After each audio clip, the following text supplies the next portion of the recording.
So I've come to the realization that no one's into the same shit as me. There's a bunch of shit that I care very deeply about or has a deep impact on my life, is important to me, that I just have no one to talk to about, particularly in real life, in the meat space dimension. And the internet is slightly different. It's more easy to find, everyone knows it's more easy to find someone who shares your niche fetishistic interests uh, on the internet. That is kind of what the internet. That's the bread and butter of the fucking internet is finding other people with your same brand of autism. I think I grabbed everything from the phone room, but I'm gonna check as well. Um, yeah, yeah. But in real life, as much as I wish there wasn't a difference, there is undeniably a difference between real life and internet interactions, right? Even your closest friend on the internet, you want to meet up in real life because it's a different format of like it's a different for meeting your internet friends in real life is a thing that people do. It's not like a um how do I explain it? I don't have. This is a fucking tangent. Let me talk about what I'm actually want to talk about here. So, um, no one in real life shares my interests. You know, if it, like, there's some things that I can relate to people in real life about. For example, music is probably like the most easy one. My real life friends are all into music, and we can have talk discussions about it. But the sort of music we're into is different. My one of my closest. I basically have two real life friends. Don't want to give their real names on here, but one of them is um really into like he's very into 90s hip hop and also metal. He's that sort of guy. Um, and my other friend is generally shares the same music taste as me, but I can't. I like 90s hip hop, but I'm not super into 90s hip hop. I like most metal, but I'm not super into most metal. The sort of metal I listen to is the really raw shit, like the really abrasive black metal kind of shit. Not the same shit. Like my guy's talking mostly about like this, some Metallica, that sort of Megadeth mainstream kind of metal. Whereas I don't get me wrong, nothing wrong with Metallica, but they don't particularly appeal to me in the same way that like, I don't know, Thou or something like that. I've been listening to Thou recently; they're really good. Um, and he would never like some of the weird shit that I like. Like I don't know, if I showed him like Midori or something, no, Midori's like weird, but it's not that weird. But he wouldn't get it. He would just be like, "What the fuck is this?" But my other friend, he probably really like. I mean, I think he already likes Midori. He's into that like the sort of weird experimental shit that I'm into, but then we differ on another place where he has a very strong sense of corniness he reminds me of Holden Caulfield. They're like a bunch like it's very easy for something to be come across as corny for him. Like even if for example, a metal song, if it has the wrong kind of screaming vocals, he just thinks that's corny and bad. Like he likes certain types of screams, and if there's a different type of scream, then the entire song's ruined for him. Which I can understand. Like I'm not dissing on him. I can understand that sort of thing. Um, Although for me, with that's probably I have that same kind of thing, but with like drum mixing. If I hear the kick drum and the kick drum sounds like this, I'm gonna fucking exit the song because I can't stand that shit. Those clicky fucking metal kick drums that are everywhere. I just can't handle it. Uh, so I understand where he's coming from. But that means that the sort of the real Japanese weeaboo shit that I'm into, like the weird like experimental Vocaloid stuff, the Dempa music stuff, none of these guys are gonna care about that or be into it. I can't talk to them about it. More importantly than all that, though, speaking of weird Japanese shit, is I don't know a single other anime fan in real life. Anime is like a massive fucking part of my identity on the internet. I constantly talk about anime. I constantly watch anime. All when you're on like anime-based internet places that are like sprung up from 4chan, uh, anime just is a part, reaction images, it's just a part of the communication. But in real life, I don't know anyone who can talk about anime with me. Like, none of my friends know shit about anime. I'm trying to get them into it. Yeah, I'm slowly trying to get one of my friends into anime.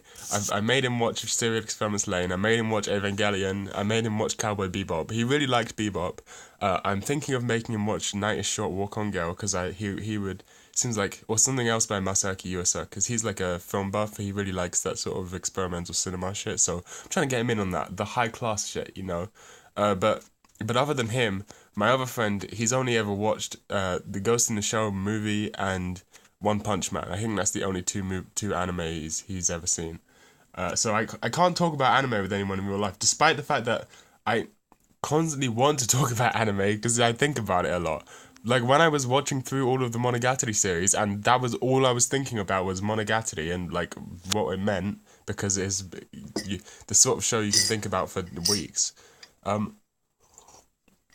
I had no one to talk about it with because no one online wants to hear you ramble about Monogatari for days on end. No, because there's much less. Oh fuck! This is hard. This is a hard thing to communicate in language. Each interaction you have online is less precious because it's very easy to just talk to someone else. There's less value placed on like a single interaction, which is a good thing because it means you have to prove yourself to be worthy to talk to and be the best person you can be. But it also means that if you're talking about something that no one cares about, no one wants to listen to you talk about Monogatari to them because they've already seen the show and they've already had these thoughts. And no one in real life who doesn't know what the fuck a Monogatari is wants to hear you talk about that shit. So I was just rambling drunkenly at my friend about, hey, fucking metatextual elements, fucking, hey, there's a bit where there's a fight scene, but the characters keep talking, and that's like a commentary on shonen. And he's like, what the fuck are you talking about? This is incredibly boring to sit through. So that's my life. It's just constantly trying to interject my interest into other people's conversations. But no one gives a shit about the things I give a shit about. Like, yeah, I can get even... Anime and music for me are already pretty autistic, but I got even more autistic hobbies. Like, for example, no one gives a single shit about the weird skill toy stuff that I mean, I'm not super into it right now, but I was into it for a long time. I don't know a single person who could possibly give a shit about cardistry in real life. I don't know a single person who knows what a Beglary is. I don't know anyone who can, like, even use a fucking, thingy. Hold on, it's on the floor somewhere. I'll just show it instead of telling because I can't think of what it's called now. Where is it? There it is. This thing. What's it called again? I forgot. Kendama. Yeah, I don't know a single person in real life who even could do that, like a big cut. But I was for a while really into doing kendama tricks. Not anymore, which is why I'm bad, but for a while I was really into it and I had no one to talk to about it in real life. Well, the good thing about skill toys is you can just sit in your bedroom and practice it, but it's much more fun if a bunch of people are there. Back in the days when I used to be really into cardistry, there used to be like cardistry meetups in London, and I would go there and hang out with people. One of my most popular videos that's now unlisted, but it was on my channel for a while, is a famous famous in the cardistry world guy called Andrew Avila came to London and had a jam, and I went to that jam and took a video of it, and the video got a bunch of views because I had his name in the title and thumbnail, and it was a good video. Like, it was a good time. It was one of my favourite times in life. It was very fun, just hanging out with all these people, talking about cards. It was fucking sick. But that sort of thing just doesn't exist in my life anymore. I don't have common interests with most people because the stuff I'm into is just so fucking weird. Because, like, I value weirdness as obscurity is part of what makes something fun to me. I mean, like YouTube, for example, the sort of shit I watch on YouTube is not fucking... Like, I managed to get one of my friends into Peter Draws because he's also an artist who does, like, a kind of similar style of art. But But besides that, I don't know a single person on YouTube a single person in real life who shares my YouTube tastes in general. Like, let me just go through my YouTube subscriptions. Be warned, there's a lot of ASMR. Speedrunning, for example. Despite having never plucked fucking speedrun GoldenEye and being pretty bad at GoldenEye, I'm really interested in the GoldenEye speedrunning community. But obviously, there's no one I can talk to about that in real life. I don't know anyone who likes YMS or fucking, half of the shit is just random niche stuff. Like the Cuckoo, right?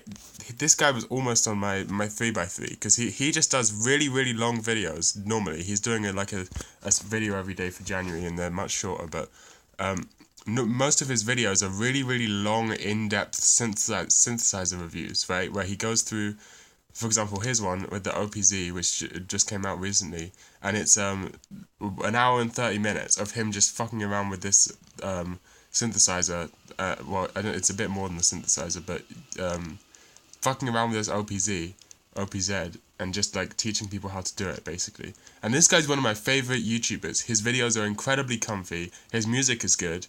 And he's just a nice guy that you want to hang out with for an hour on his videos, right?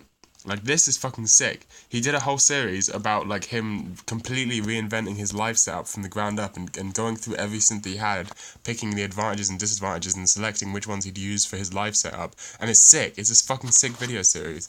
There's a little bit of shit on my camera. No one gives a shit about this. I don't know a single person online or in real life who would give a fuck about any of that. And the problem is, if I was to go online and go to music communities, like, for example, I was in a Discord for a guy called Andrew Huang, who's a YouTube music guy, if you know him. Probably the most popular music YouTuber. He's good, actually. He's surprisingly, for someone with like over 1 million subscribers, he's actually makes good videos. But yeah, I was in his Discord server for a while. Everyone fucking normies. Despite the fact that Andrew Huang he chooses to make a lot of more poppy music, but he has like an album of experimental harsh noise and shit. He like. But everyone's fucking normies. Everyone in the music industry is aiming for the same market, the pop market, right? You gotta have the boogie pop. You can't just go for the pop. It's all about the boogie pop. No one fucking understands this. You'll see when my next release comes out. Oh boy, you'll see. It's all about the fucking boogie pop. You can't just go for the pop market. It's oversaturated to hell. It's never been more oversaturated. In my university, everyone's trying to teach us how to go to the pop market, or like at maximum like the pop metal market, or the pop rock market, or the pop rap market. No one gives a shit about niche markets because they don't see that there's money there. But there is money there because when you're in a niche culture, you naturally want to care more about that thing because it feels more personal. So you care more about it, so you're more likely to pay more for it. But that's not even the important thing. It's possible to make a living, but that's not even the important thing. It's all about art. Fucking art. Anyway, no one understands this in the music business. They're fucking idiots. And that's the end of this video.